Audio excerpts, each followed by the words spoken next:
March 12th, 1945. A German woman stood frozen in a wooden bathhouse somewhere in rural Georgia, hot water cascading over her shoulders for the first time in 6 months. Steam rose around her like ghosts. The scent of lemon soap filled her lungs. Her hands shook as they touched skin she barely recognized anymore. Greta Hoffman had expected cruelty. She had expected punishment. She had expected everything her German officers had warned her about when the Americans captured her unit in France. But instead, she got privacy. She got warm water that never seemed to run out. She got a bar of white soap wrapped in paper stamped with the U.S. Army logo. And she got something that terrified her more than any weapon she had faced during the war. She got kindness from the enemy. Her fingers traced the smooth surface of the soap. Such a simple thing. Such an impossible thing. The water ran down her back, washing away layers of dirt that had become part of her. 6 months of grime. 6 months of shame. 6 months of survival that had left her feeling less than human. And now this impossible warmth, this unbearable gentleness. Through the wooden wall of her private stall, she could hear another woman crying, not screams of pain, quiet sobs of confusion. Greta understood. The kindness was harder to bear than cruelty would have been. Cruelty made sense. Cruelty fit the world they had been taught to expect. But this careful mercy, this planned compassion, this was something that didn't fit into any story they had been told about America. Greta closed her eyes and let the hot water sink into her bones. Somewhere in the back of her mind, a thought kept circling like a vulture. This is a trick. It has to be a trick. They want us vulnerable. They want us grateful.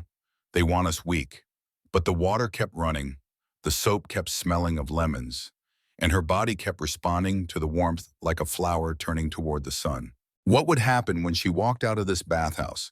The answer would change 847 women's understanding of everything they had been taught about America. But Greta didn't know that yet. All she knew was that her hands were shaking and her heart was breaking and nothing made sense anymore. 6 months earlier, everything had made perfect sense. September 1944, France. The afternoon her world ended. Greta remembered the German officer's face as he gathered the women together for what they all knew would be their last briefing. His uniform was dirty, his eyes were hollow. He had stopped believing in victory weeks ago, but he still believed in the propaganda. "If the Americans capture you," he had said, his voice carrying across the cold barn where they huddled, "death would be a mercy compared to what they will do." The women had listened in silence. They had heard the stories. They had been told about American savagery, about how the enemy treated prisoners, about humiliation and starvation and worse, much worse. The officer had made sure they understood. The Americans were animals. The Americans were monsters. The Americans would make them wish they had died in the fighting. Greta had believed him. Why wouldn't she? She had lost her husband Friedrich at Normandy just 3 months before, killed by American guns on that bloody beach, left to rot in France while the Americans celebrated their victory. She had every reason to hate them, every reason to fear them, every reason to expect the worst. The capture itself had been almost gentle. That should have been her first clue that everything she had been told was a lie. The American soldiers had found them hiding in a farmhouse. 23 women exhausted and terrified waiting for the end. The Americans had called out in broken German for them to come out with their hands up. Greta had expected shots. She had expected violence. She had expected the stories to be true. Instead, a young American sergeant had looked at them with tired eyes and said something in English to his men. Then he had gestured for the women to sit down. Sit down, not kneel, not lie face down in the mud, just sit. And then the Americans had given them water, real water from American canteens. The first kindness, the first crack in the wall of everything Greta thought she knew. But the train journey had tested that crack. 847 women from different units all gathered together like cattle for the long trip to wherever the Americans were taking them. 6 months on trains and ships and more trains. 6 months of cold and fear and uncertainty. 6 months without privacy or proper food or any chance to wash properly. The conditions had been harsh enough that Greta's old beliefs had started to rebuild themselves. See, she had thought, this is the truth. The water was just a trick. This is how they really treat us. And then they had arrived at Camp Crawford, Georgia. The train doors had opened onto a warm morning. Pine trees, clean air, guards who stood calm and organized instead of shouting and shoving. Greta had stepped down onto American soil expecting the nightmare to finally begin in earnest. Instead, she had smelled soap on the wind. Fresh soap. Real soap. The kind of scent that belonged to another world. A world before the war. A world where human beings still mattered. "Take your time, ladies," one of the guards had said in careful, slow English. His rifle was pointed at the ground. His face showed no hatred, no disgust, just professional distance and something that might have been pity. Greta had wanted to spit at him. "Take your time," as if they were guests arriving at a hotel instead of prisoners arriving at a camp. As if the Americans thought polite words could make up for everything. But her mouth was too dry for spitting. Her body was too tired for rage. So she had shuffled forward with the others, waiting to see what fresh hell the Americans had prepared for them. The camp had looked too clean. That was the first wrong thing. The roads were swept. The guard towers were painted. The wooden barracks stood in neat rows with windows that actually had glass in them. And near the entrance, impossible and terrifying in its implications, stood a row of new wooden buildings with metal roofs gleaming in the sun. Steam drifted from small chimneys. The sound of running water echoed across the yard. Buckets of fresh water stood at every corner. One of the younger women had whispered, "This looks like a village, not a prison." Greta had grabbed her arm hard enough to bruise. "Don't be fooled," she had hissed. "This is how they break you. They make you hope, then they take it away." But the hope had already started growing. Greta could feel it like a cancer in her chest, because the bathhouses were real. The Americans had built them on purpose. Someone had planned this. Someone had decided that 847 German women deserved hot water and privacy and soap that smelled like lemons. Someone had made a choice to be kind, and that choice was more dangerous than any weapon. Now Greta stood in one of those bathhouses, water running over her skin, trying to hold on to her hatred like a shield. But the warmth kept seeping in. The soap kept washing away more than dirt. And in the next stall, she could hear Liesel Mueller's voice, young and broken and desperately confused. "Greta," Liesel whispered through the wooden wall, "is the water really hot?" Greta's throat closed. Yes, she wanted to say, "Yes, and I don't understand why. Yes, and it's breaking something inside me. Yes, and I'm terrified of what it means." "Yes," she managed, just that one word, but it carried everything. The answer would force both women to question everything, but first they needed to survive breakfast. And breakfast was going to be harder than any battle they had faced during the war. What you are about to hear is the true story of 847 German women who discovered that America's greatest weapon was not bombs or bullets. It was not superior numbers or better training or more advanced technology. It was something far more powerful, something their own country had forgotten in its rush toward conquest and glory. Something so simple and so profound that it would change the course of these women's lives forever. It was the willingness to follow the rules, even when rage would have been easier. The strength to see enemies as human beings. The courage to choose protocol over revenge. These American soldiers and guards and administrators could have done anything to their German prisoners. The women had bombed American cities. They had supported a regime that murdered millions.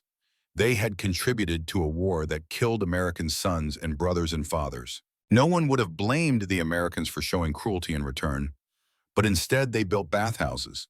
They provided hot water. They followed the Geneva Convention to the letter. Not because they had to, not because anyone was watching, but because that was the protocol.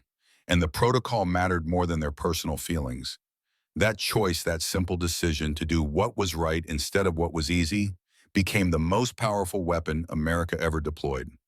If you value true stories from the greatest generation stories that show what America really stood for in its finest hour, please take a moment to subscribe and support this channel. These stories are disappearing.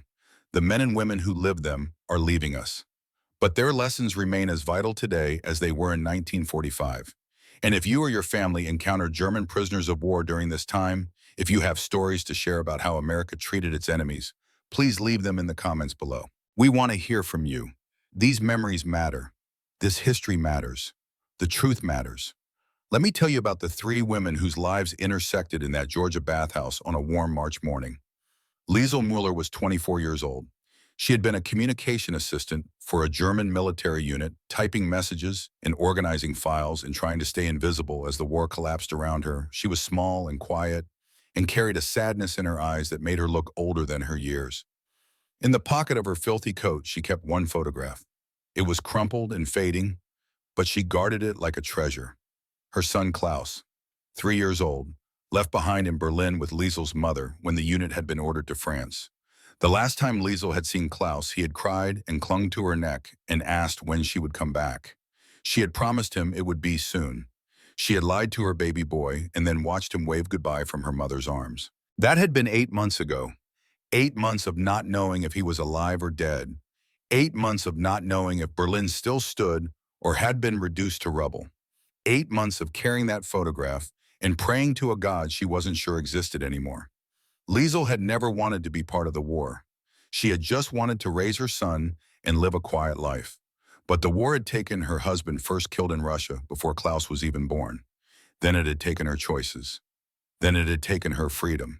And now it had taken her across an ocean to a country she had been taught to hate, where she stood in a private shower stall, crying because the water was hot and the soap smelled like lemons, and she couldn't remember the last time anyone had treated her like a human being. Greta Hoffman was 28 years old and hard as iron. She had been a nurse before the war, skilled and efficient and good at separating her emotions from her work. When her husband Friedrich had joined the army, she had joined too. Someone had to patch up the wounded. Someone had to close the eyes of the dying. Someone had to keep moving forward, even when everything was falling apart. Greta had been good at moving forward. She had been good at not feeling too much. She had been good at surviving. Friedrich's death at Normandy should have broken her. The news had arrived while she was stitching up a soldier who wouldn't stop screaming. "Your husband is dead, killed by American guns on a beach in France. No body to bury, no grave to visit, just gone, erased. One more casualty in a war that had already consumed millions." Greta had finished stitching up the screaming soldier. Then she had gone outside and vomited until there was nothing left inside her. Then she had gone back to work. The hatred had kept her alive. The hatred had given her purpose. She had hated the Americans for taking Friedrich. She had hated the war for taking everything else. She had hated the world for continuing to spin when it should have stopped. And now she stood in an American bathhouse with hot water running over her skin, and all that hatred was drowning in confusion. Because the Americans weren't supposed to be kind. They weren't supposed to care. They weren't supposed to follow rules that treated enemy prisoners with dignity and respect. They were supposed to be monsters. And monsters were so much easier to hate than human beings doing their jobs with quiet competence. Frida Weber was 34 years old and the closest thing the women had to a leader. She had been a teacher before the war, patient and thoughtful and good at helping people understand complicated things. She had two daughters, 14 and 16, left behind in the British zone of Germany with Frida's sister. The girls were alive. Frida had received one letter confirming that much before the mail had stopped. But she hadn't heard from them in 3 months. 3 months of not knowing if they were safe. 3 months of not knowing if they still had a home. 3 months of trying to stay strong for the younger women who looked to her for guidance. Frida didn't hate the Americans. She was too tired for hatred, too aware of how the war had been built on lies to believe any more propaganda. She watched. She observed. She documented everything in her mind, keeping careful mental notes of how the Americans behaved. She had already noticed that the guards never leered at the women, that the medical staff treated them with professional courtesy, that the food rations seemed to be the same as what the American soldiers ate. These details mattered. These details told a story that contradicted everything Berlin had said about America. When Frida stepped out of her shower stall clean for the first time in 6 months, she saw the future more clearly than either Greta or Liesel could. This wasn't a trick. This wasn't manipulation. This was simply what happened when a country decided to follow its own rules. The Geneva Convention existed on paper. America was choosing to make it real. That choice had power. That choice would change them all. Frida didn't know exactly how yet, but she could feel the shift beginning. Like the first crack in a frozen river when spring finally comes. The three women stood together in the bathhouse dressing area, wrapped in clean towels, their hair wet, their skin soft, their minds reeling from the simple miracle of hot water and privacy. Around them, 844 other women were having the same experience, the same confusion, the same terrifying hope, the same question that none of them could answer. Why would the enemy give them this? The answer was being revealed even as they dressed. In a supply closet adjacent to the main bathhouse, Greta had gone searching for additional towels. What she found instead would shake her even more than the hot water had. A notebook, left on a shelf partially hidden behind cleaning supplies. She opened it without thinking. Inside were construction blueprints, detailed plans for the bathhouse facility, measurements, materials lists, budget allocations, and at the top of the first page, a date that made her hands start shaking. January 15th, 1945, 2 months before their arrival. The Americans had built these bathhouses 2 full months before 847 German women stepped off that train. This wasn't improvised. This wasn't a fortunate coincidence. This wasn't even a reaction to their arrival. This was planned, budgeted, constructed with care and precision. Someone in the American military had looked at regulations and decided that female prisoners of war deserved private bathing facilities with hot water. And then they had made it happen. Greta stared at the plans until Liesel found her there still holding the notebook, tears streaming down her face. "What is it?" Liesel whispered. "They knew we were coming," Greta said, her voice hollow. "They built this for us, before we even arrived.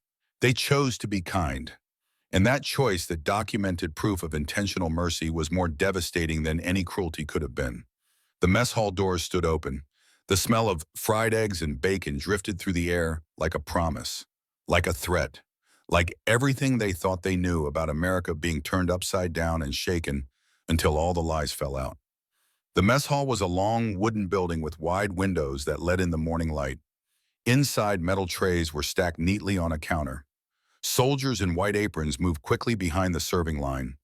The room buzzed with quiet sounds, pans clattering, coffee being poured, boots stepping lightly on the wooden floor. It didn't feel like a place meant to punish anyone. It felt like a place meant to feed people. Just people. Not enemies, not prisoners, just hungry human beings who needed a meal.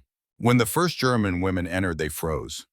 On the counter sat large metal trays of scrambled eggs, still steaming, piles of crisp bacon strips perfectly cooked, bowls of oatmeal with brown sugar on the side, baskets of oranges bright and impossibly colorful, fresh loaves of bread that had been baked that morning. One woman whispered, "This is for soldiers, not us." But the American cook simply smiled and gestured them forward. "Step right up, ma'am," he said in English that none of them fully understood. But his tone was clear. His meaning was obvious. This food was for them. All of it. The cook was a black man in his 40s with kind eyes and steady hands. Corporal Davis, though they wouldn't learn his name until later. He wore a clean white apron, and he served each woman with the same careful attention he would have given to American officers.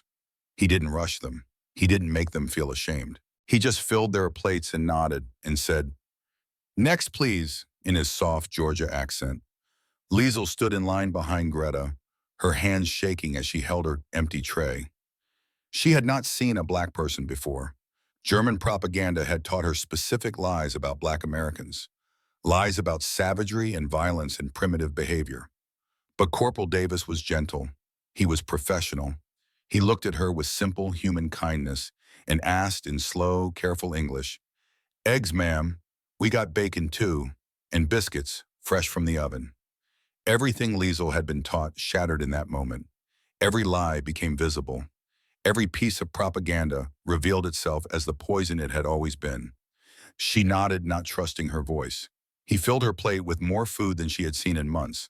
Scrambled eggs that were soft and fluffy, 3 strips of bacon that smelled like heaven, 2 biscuits that were still warm. And when he handed her the plate, he smiled at her like she was a person instead of an enemy. "Ma'am."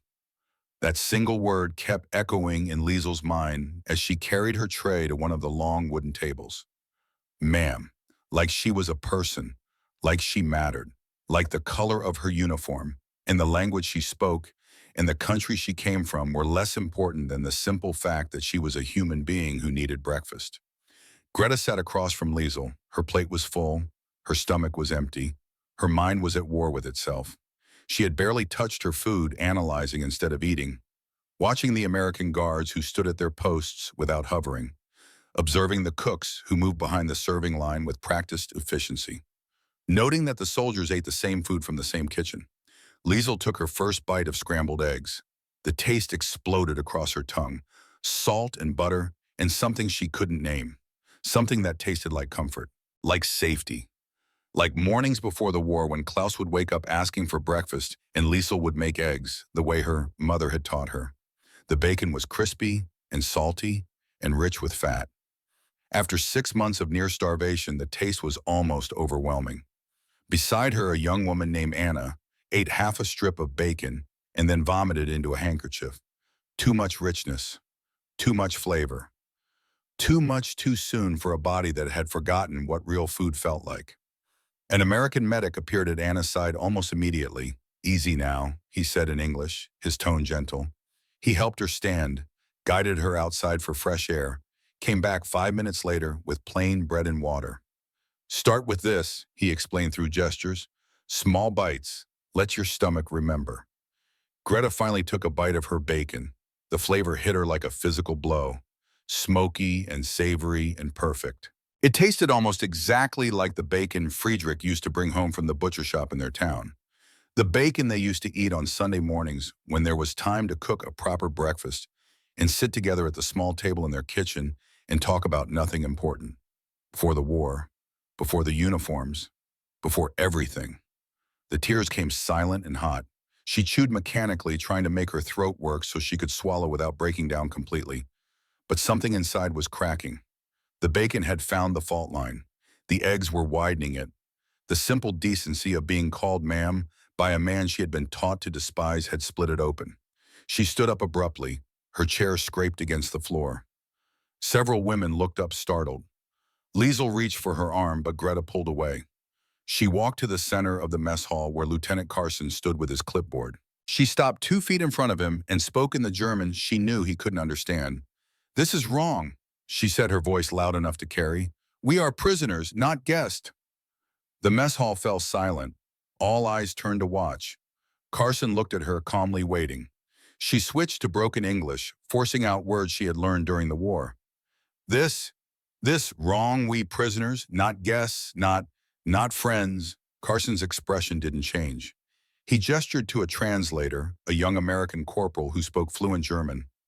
"Please tell her what I'm about to say," Carson instructed in English. The translator nodded and turned to Greta as Carson spoke. "You are prisoners of war under the protection of the Geneva Convention," he said, his voice level and professional. "This is not kindness. This is protocol. This is the law. This is how America treats all prisoners in our custody." Greta's hands clenched into fists. "Protocol," she spat. "We bombed your cities. We killed your soldiers. We fought you for years." The translator conveyed her words. Carson nodded slowly. "Yes, ma'am, you did," he replied. "And you will be treated according to international law regardless. Not revenge. Law." "Why," Greta's voice cracked on the word, "why follow rules for people who showed you none?" This was the question, the real question, the one that had been building in her chest since the first moment of hot water touched her skin. Carson was quiet for a moment. Then he spoke slowly, making sure the translator got every word. "Because that is what separates us from what you fought for, ma'am. We follow the rules even when it is hard, especially when it is hard. That is what makes us America." The silence in the mess hall was absolute. Every German woman was listening now. Every American soldier had stopped working to watch. This moment mattered more than any battle. This was about what countries chose to be when they had all the power. Greta felt something break inside her chest. Not her hatred, not yet, but something close to it. Some certainty she had been holding on to like a lifeline. She sat down heavily in the nearest chair, her legs no longer able to support her weight. "Give her water," Carson said quietly, "and let her sit as long as she needs to." He made a note on his clipboard and walked away. The protocol had been explained. The rules had been stated clearly. What the prisoners did with that information was up to them.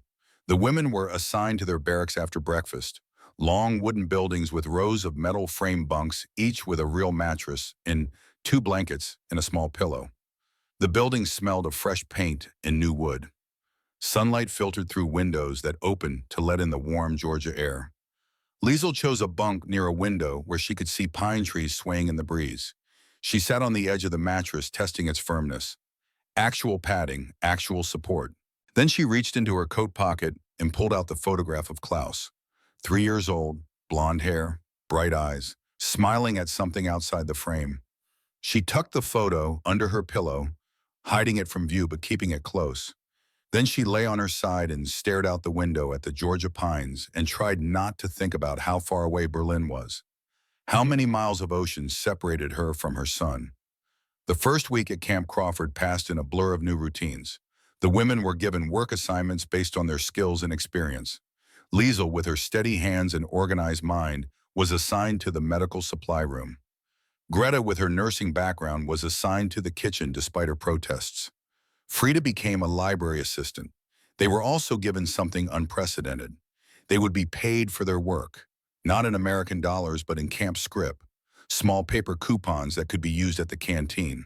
When Liesel received her first week's pay, she stared at the coupons in her hand like they were artifacts from another planet. "They are paying us," she asked Frida in disbelief. "Or they are giving us dignity," Frida replied. "Work deserves payment. That is a principle worth respecting." Liesel bought writing paper. 3 sheets, 3 chances to tell Klaus she was alive and thinking of him and counting the days until she could hold him again. She took her purchase back to the barracks and sat on her bunk with the paper in her lap, trying to decide what to write. "Dear Klaus," she began in her careful handwriting. "I am in a place called America. It is very far from home, but I am safe. I think about you every day. I love you more than all the stars in the sky. Your mama." She folded the letter carefully and tucked it under her pillow with the photograph. She had no envelope, no way to send it, no address to write even if she could send it. But she had written it, and somehow that made Klaus feel a little bit closer. In the kitchen, Greta worked in silence. The abundance was staggering. Sacks of flour, bins of sugar, crates of fresh vegetables delivered daily. Meat in quantities she hadn't seen since before the war. The Americans weren't hoarding the good food for themselves. They were cooking from the same supplies for everyone. It bothered her more than mistreatment would have. But this careful equality, this insistence on treating everyone fairly, this was harder to process. She tested them. Week 2, she deliberately took an extra potato when no one was watching, slipped it into her pocket, waited for the punishment. Days passed, nothing happened. Week 3, she took 2 potatoes. Still nothing. The not knowing drove her crazy. Lieutenant Carson ate lunch in the mess hall every day at precisely noon. One afternoon in the 4th week, Greta found herself sitting across from him. "Why you eat with us?" Greta asked abruptly in her broken English. Carson looked up from his newspaper. "It is the mess hall," he replied simply. "We are enemy." Carson put down his fork and looked at her directly. "Because you are people who need lunch," he said. "Same as me. The war is outside these walls. In here, we are just following the protocol, and the protocol says treat prisoners with dignity, so that is what we do." Greta felt her carefully constructed anger crumbling a little more. "I do not understand your country," she admitted quietly. "That is all right, ma'am. Understanding comes with time." He picked up his fork again. "Or it does not. Either way, you will still be treated fairly while you are here." Week 3 brought a development that would challenge Greta more than any American soldier ever could. The announcement came during morning roll call. "We will have visitors today," the translator conveyed Carson's words. "American civilian volunteers from a local church. They will be here from 1000 hours until 1500 hours. They are bringing books, sewing supplies, and other donated items. Your cooperation is appreciated, but not required." Not required. The Americans kept giving them choices. At precisely 10 o'clock, a bus pulled up outside the main gate. 12 American women stepped out, ranging in age from mid-20s to early 60s. They wore simple dresses and carried boxes and bags filled with the supplies.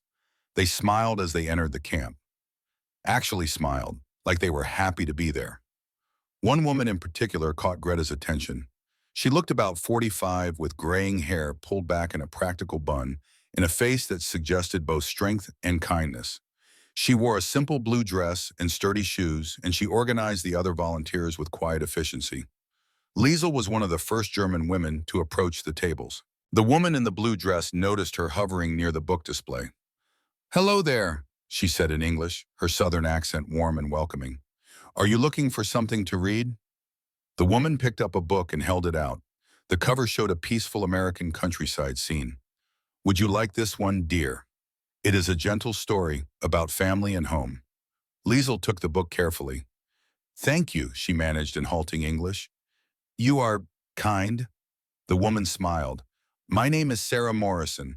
I am from a ranch outside Houston. That is in Texas. Do you like to read?" "Yes, before war." Liesel clutched the book to her chest. "But why you help us? We are German. We are enemy." Sarah's expression softened. "Because you are far from home. And I know what that feels like. I know what it is like to miss the people you love." Something in her voice suggested she knew that pain intimately, recently. "I have son," Liesel said, suddenly desperately wanting someone to know. "3 years in Berlin. I do not know if he lives." Sarah's face showed immediate compassion. "Oh, honey, I am so sorry. That must be so hard." She reached out and squeezed Liesel's hand, just a brief touch, but it carried more comfort than all the protocol and procedures combined. It was human connection, person to person, mother to mother. Across the recreation area, Greta watched with narrowed eyes, looking for the angle, searching for the manipulation. These American women didn't have to be here. They chose to be here. One of the volunteers approached her. "Would you like to join us? We are starting a sewing circle." "I do not sew," Greta lied. But then Sarah Morrison looked over and their eyes met. "I notice you have not joined us yet. We could use your hands. You look like someone who knows how to work." It was a challenge, gentle but unmistakable, and Greta had never backed down from a challenge in her life. She walked over slowly, sat down at the edge of the circle, took the needle and thread that Sarah handed her without a word. Sarah worked beside Greta in silence for several minutes. Then she spoke quietly. "My son died 8 months ago at Saipan. He was 20 years old." Greta's hands stilled on her sewing. She understood enough. Son died. She looked at Sarah and saw the same grief she carried, the same hollow exhaustion. "My husband," Greta said in halting English. "Normandy. Americans killed him." Sarah nodded slowly. "I'm sorry for your loss." The words were simple, standard. But coming from this woman whose son had died fighting Japanese forces while Germans fought Americans on another front, they carried unexpected weight. "Why you here?" Greta asked, her voice rough. "Why you help enemy?" Sarah was quiet for a moment. Then she said, "Because my son would not want me to hate.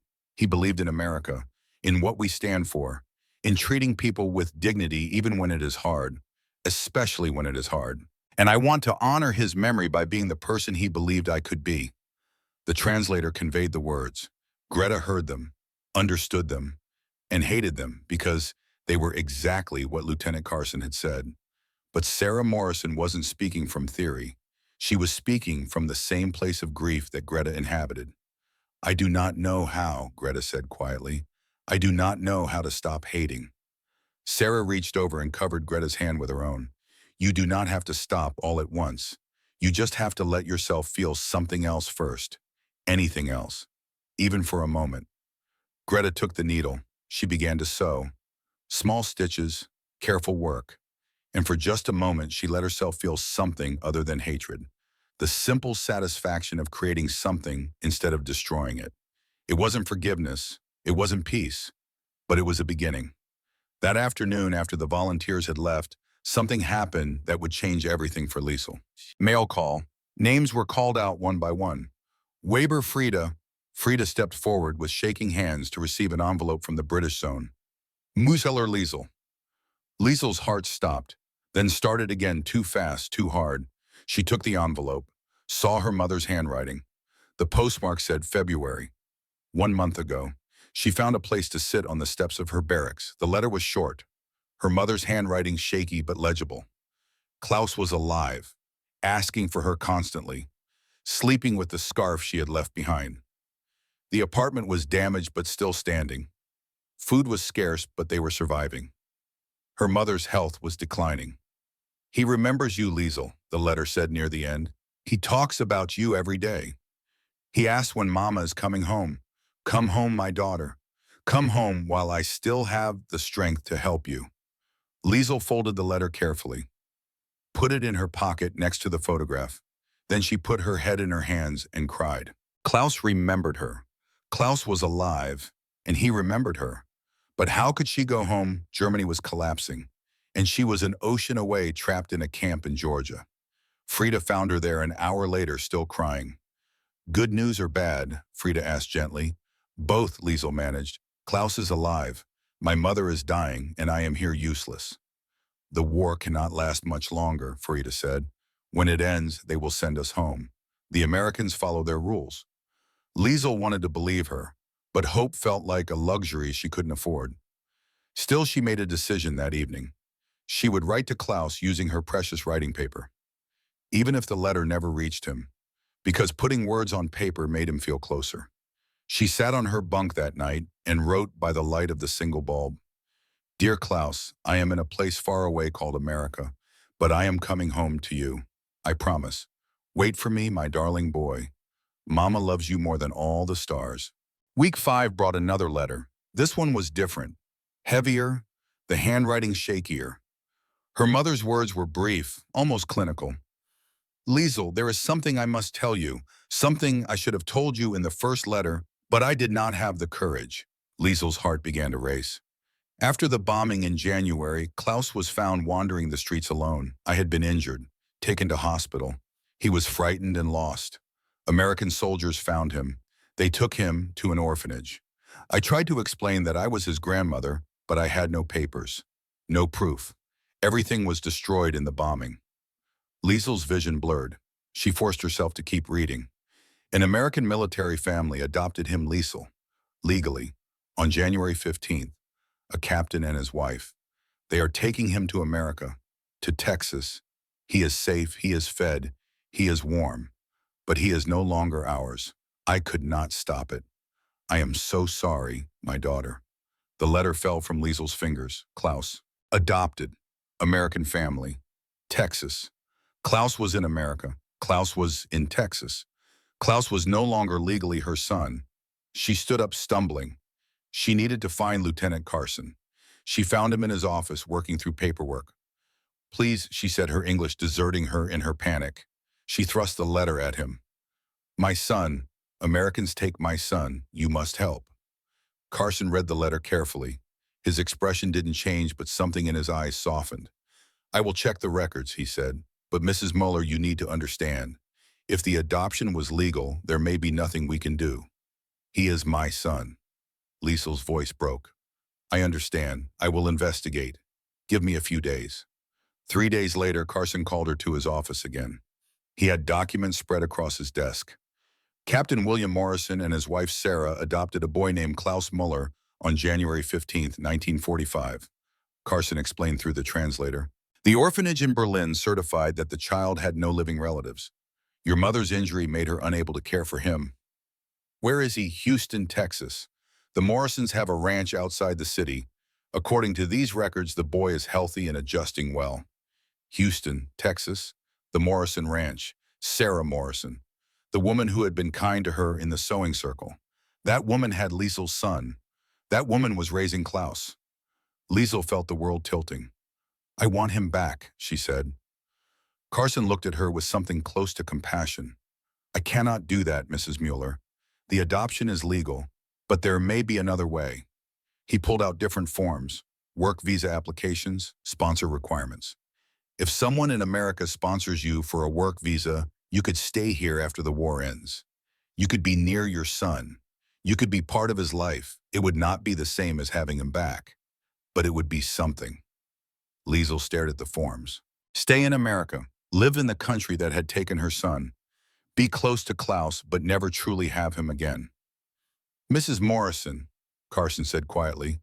"Sarah Morrison. She might be willing to sponsor you. I could arrange a meeting."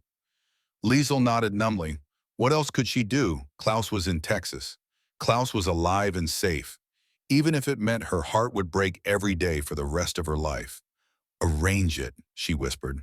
That night, Greta found her crying, sat down on the edge of her bunk without asking permission. I heard, she said simply, about your son. She was kind to me, Liesel said through her tears. That woman, Sarah, she was kind, and I thought she was just a generous stranger. But she has my Klaus. She saved your baby, Greta corrected gently. The bombing took your baby. She just gave him a home when he had none. I hate her. I should hate her. Liesel's voice was raw, but I cannot, because she is keeping him alive. Well, Greta understood that contradiction intimately. The impossible tangle of gratitude and grief. The Americans are good at that, she said quietly, making us feel things we do not want to feel. They sat together in silence while the other women slept, and around them the American camp continued its relentless protocol of mercy, following rules, maintaining dignity, refusing to be cruel even when cruelty would be easier. April turned to May. The women fell into the rhythm of camp life, work assignments, meals in the mess hall, evenings in the barracks, letters from home when they came, the slow acceptance that this was their reality now. And then on May 8, 1945, everything changed. The announcement came during morning roll call. Lieutenant Carson stood before the assembled women with an expression that was almost sad. Germany has surrendered, the translator conveyed his words. The war in Europe is over. The American soldiers erupted in cheers. Celebrations echoed across the camp, but the German women sat in shocked silence. Greta stared at the ground. It's over, she whispered. We lost everything. Frida reached for her hand. No, the war is over. Now we find what's left. Liesel clutched Klaus's photograph. Now I can try to see him. Carson raised his hand for silence. The repatriation process will begin soon, he continued. You will be returned to Germany as transportation becomes available. This may take months. In the meantime, camp procedures remain unchanged. But something else had changed. A new option had been announced quietly through administrative channels. German POWs with American sponsors could apply for work visas. They could remain in America after the war, help with post-war reconstruction, eventually earn citizenship. The catch: they had to demonstrate loyalty to American values, had to denounce Nazi ideology publicly. 3 women responded in 3 different ways. Greta applied immediately. I have nothing in Germany, she told Frida. Here I have possibility. Frida hesitated. My daughters need me, but do they need me in ruins, or do they need me to build something new? Liesel was torn. If I stay, I can see Klaus, but I will never see my mother again. She will die alone. A week later, Lieutenant Carson called Liesel to his office. Sarah Morrison was there, the woman who had Klaus, the woman who had shown her kindness in the sewing circle. Sarah stood when Liesel entered. Her eyes were red like she had been crying. Mrs. Mueller, she said through the translator. Lieutenant Carson explained everything. I had no idea Klaus was your son. The orphanage told us his mother was dead. Liesel couldn't speak, could only stare at this woman who had taken her place. Sarah reached into her bag and pulled out a photograph, a recent one. Klaus, now almost 4 years old, smiling, healthy, holding a toy horse. He talks about you, Sarah said, her voice breaking. He calls you his first mama. He has dreams about you. We have been trying to help him remember you while also helping him feel safe with us. She handed Liesel the photograph. I cannot give him back. The adoption is legal and he is thriving with us. But I can give you something else. She pulled out papers, a work visa sponsorship application. Already filled out, already signed. Come to Texas, Sarah said. Work on our ranch, live near Klaus. Be part of his life. You will not be his legal mother, but you can be present. You can watch him grow. You can know that he is safe and loved. Liesel looked at the photograph of Klaus, then at the visa papers, then at Sarah's tear-stained face. My mother is dying in Berlin, Liesel whispered. Sarah's expression crumpled. I know, and I am so sorry. I cannot make this choice for you. But whatever you decide, Klaus will know who you are. I promise you that. Liesel sat in silence for a long moment. Then she made a decision that would define the rest of her life. I will come to Texas, she said. But first I must go to Berlin. I must see my mother one last time. I must tell Klaus goodbye in person before I tell him hello again in America. Sarah nodded. We will wait for you, as long as it takes. 2 days later, another offer came. Mrs. Patterson, another volunteer from the church group, approached Greta during recreation time. I heard you applied for a work visa, she said through the translator. I have a farm in Georgia. I lost my son at Normandy. I need help running it. Would you be willing? Greta stared at her.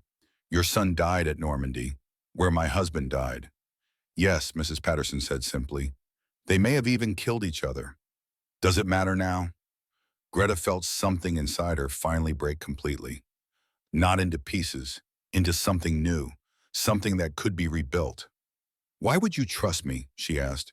Because you learned to trust me first. I saw it. In the sewing circle, you let yourself feel something other than hate. If you can do that, so can I. Greta accepted.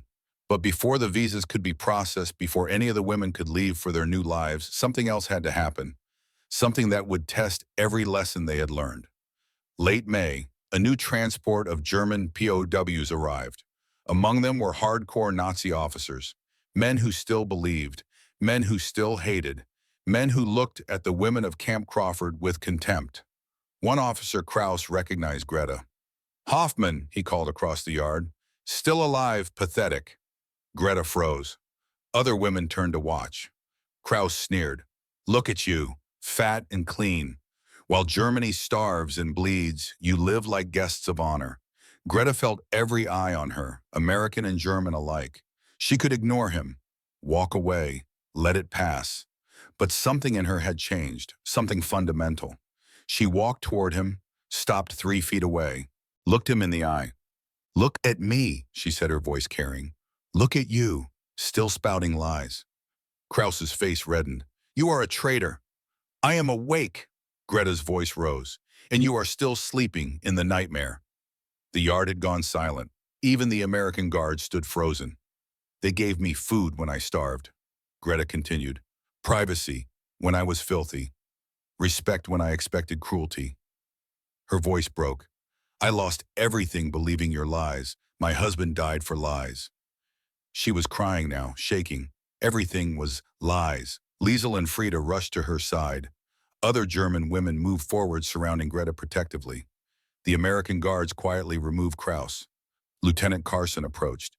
He didn't say anything, just knelt beside Greta and waited until she could breathe again. You are safe here, ma'am, he said quietly. Greta looked up at him through her tears. Why? She whispered. Why are we safe with you? Carson's expression was gentle.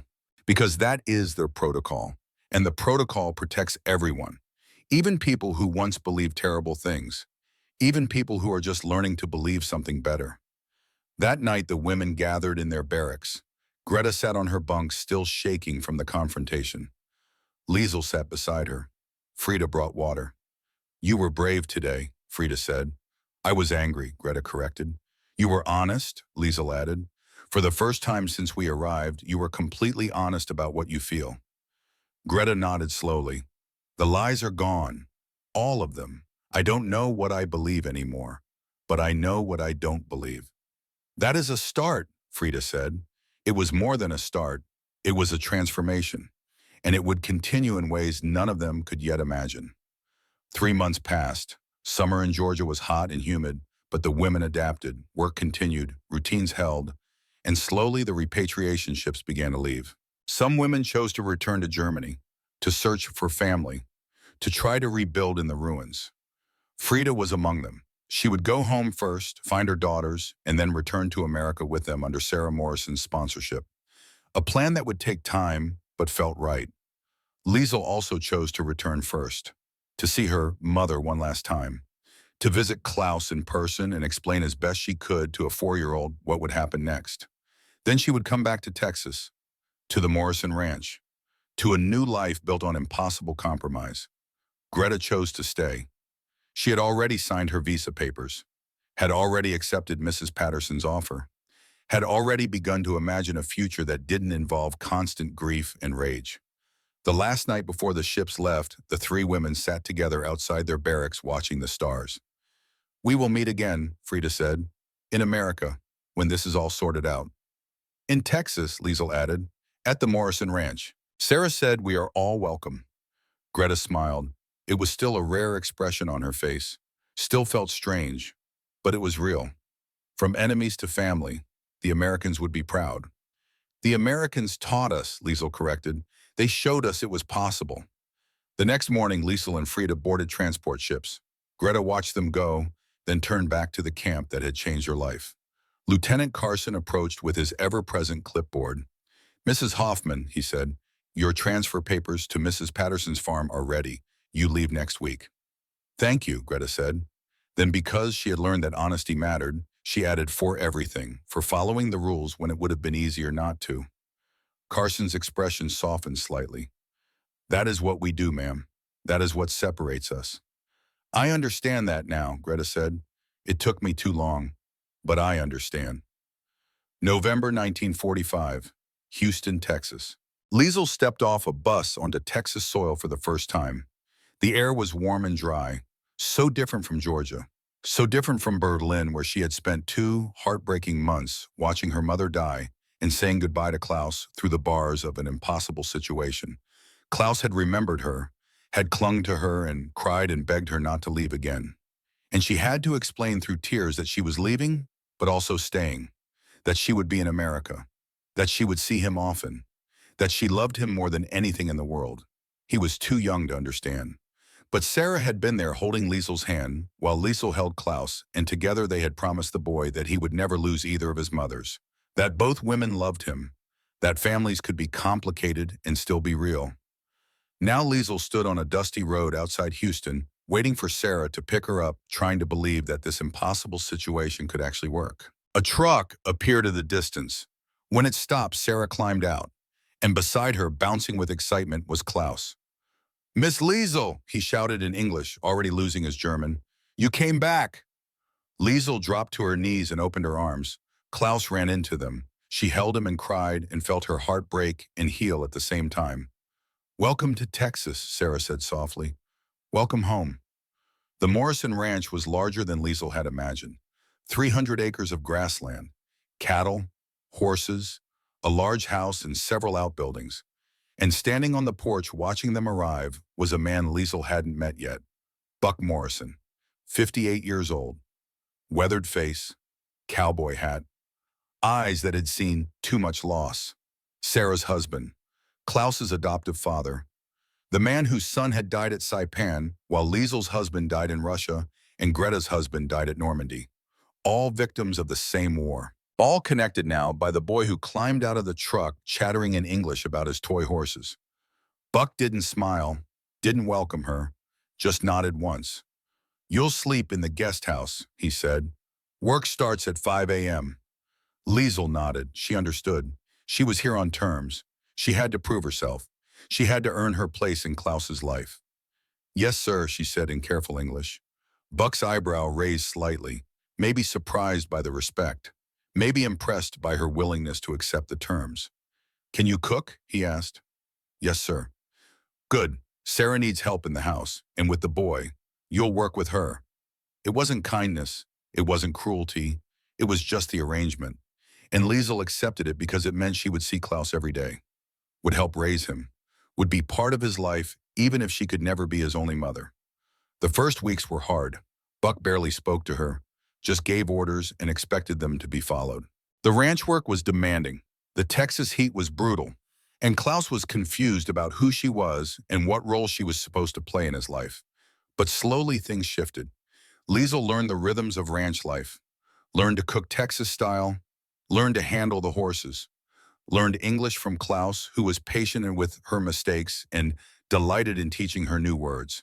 And Buck Morrison watched, evaluated, tested her commitment, waited to see if she would break or if she was really willing to do this impossible thing. 2 weeks after Liesel arrived, Greta showed up at the ranch in Mrs. Patterson's truck. The two women embraced like sisters. "You made it," Liesel said in German. "We both did," Greta replied. That evening, Sarah invited both women to dinner at the main house. It was the first time Buck would sit at a table with two German women, former enemies, people whose countries had killed people he loved. He hesitated in the doorway. Sarah saw it, touched his arm. "Sht, Buck," she said gently. "Our son believed in doing the right thing even when it was hard. This is hard, but it is right." Buck nodded slowly, came inside, sat down at the table. The meal was awkward at first. Stilted conversation translated between English and German. Careful politeness. But then Klaus started talking about him mixing English and German in the way children do, and the adults couldn't help but smile. After dinner, Buck surprised everyone. "Saturday," he said, "we're having a barbecue, ranch tradition, feeding the hands and neighbors. You'll both help." It wasn't a request, it was an order, but it was also an inclusion, an acceptance, the first crack in his careful distance. Saturday came. The barbecue pit had been smoking since dawn.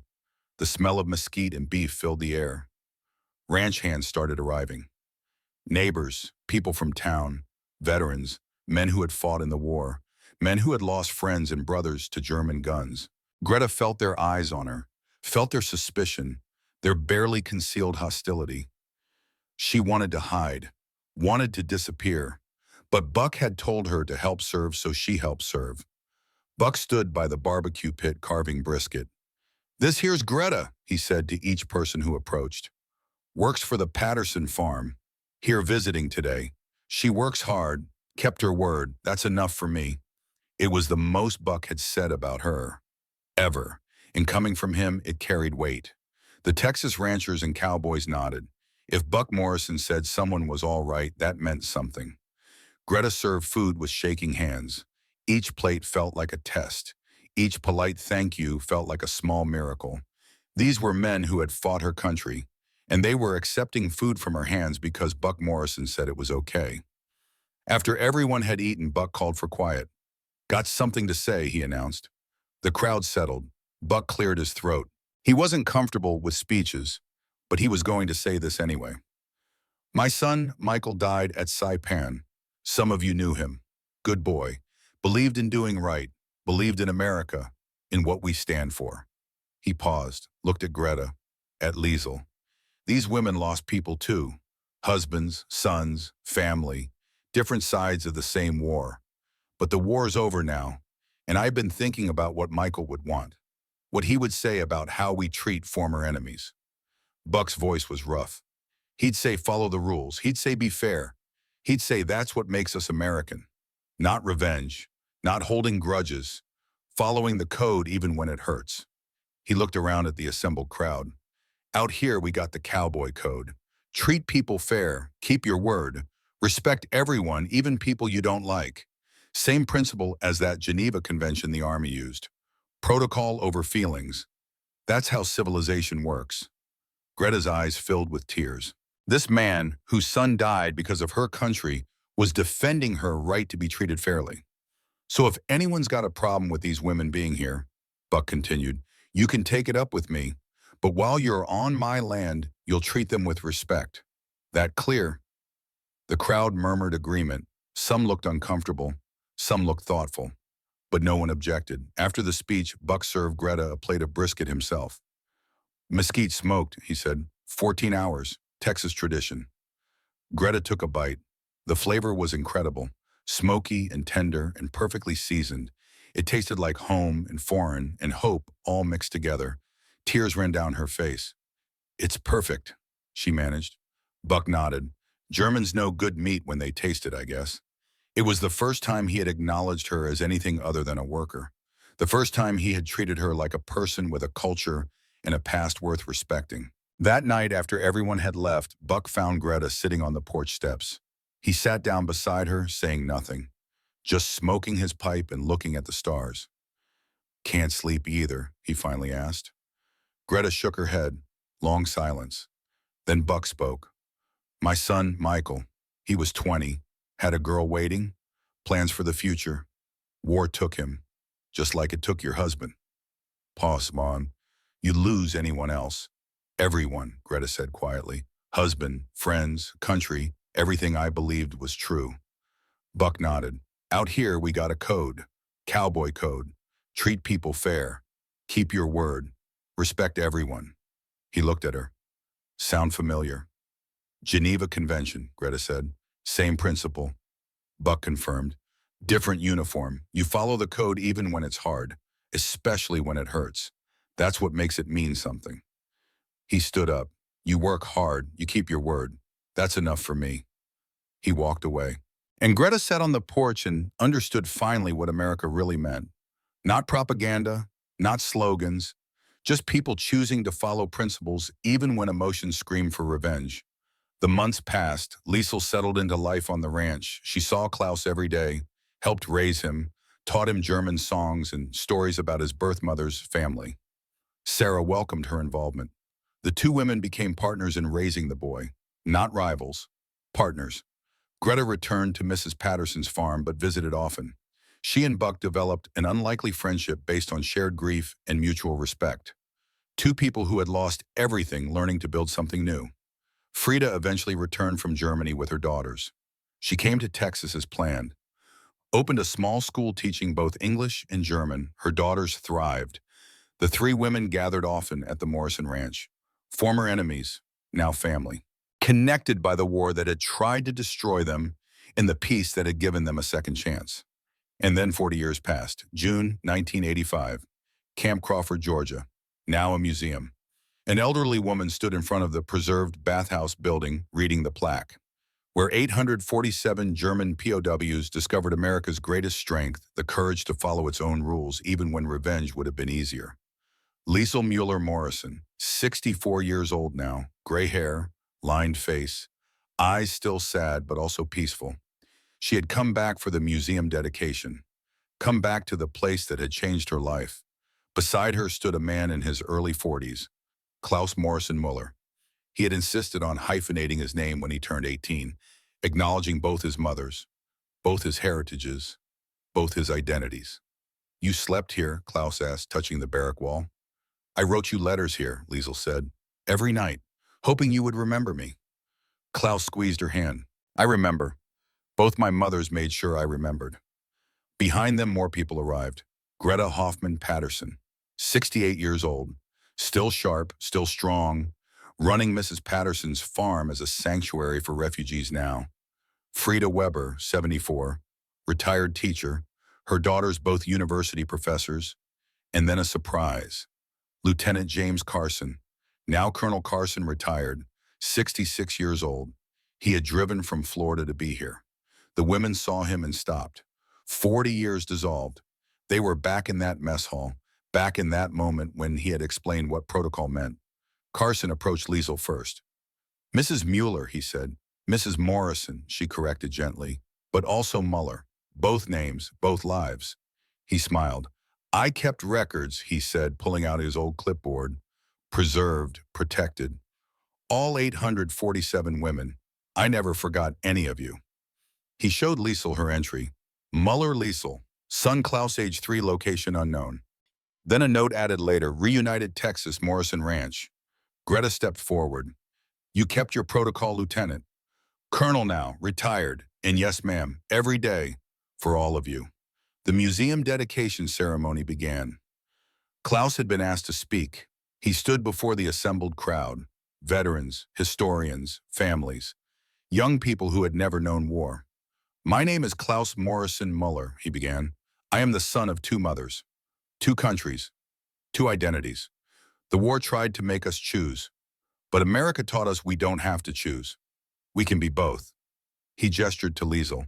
My biological mother lost everything in the war, her husband, her country, her son.